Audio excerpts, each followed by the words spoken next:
There are two ways to look up an item. The first way is called ITMW. You enter that in your option field and hit the control button, cycle through the messages, and it'll bring you to this screen. Enter the item number that you're looking for, hit the field exit button and the control button, and it'll pull your item up.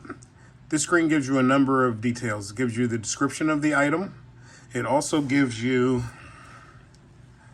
the MPK, which is how many items are usually on a pallet. It gives you the shelf life.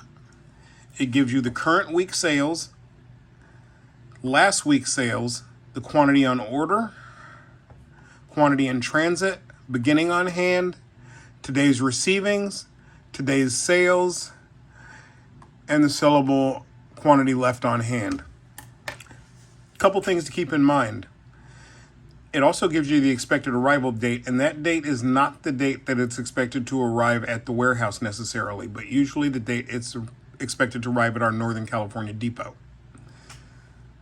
Quantity in transit tells us how many items are loaded onto a truck that's destined to come to this warehouse.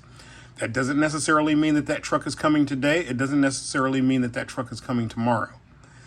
It just means that that truck is coming. If we hit F3 to exit this screen, the other way to look up an item is option IAI. Type in that option, hit the field exit button and the enter key. In this mode, you can actually enter a description or nomenclature for the item.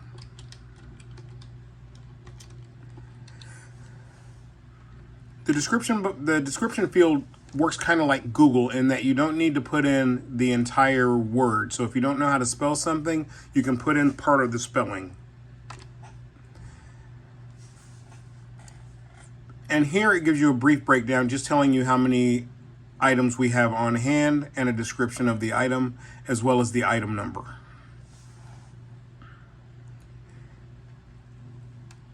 If you hit 8 from this screen, it'll take you to the ITMW. From the ITMW, if you hold down your shift key and press the 9, it'll take you to making a sign. The first field is where you tell it the size of the sign that you need to make. From there, press your control button, which is your enter button, and it'll populate the field with the item number of the item that you were looking for. Hold down the shift again, hit F9, and it'll ask you which printer you want to print to. Printers are located, printer number 1 is located in the office. Printer number 2 is in major sales. Printer number 3 is in receiving. If you hit enter, it will print your sign.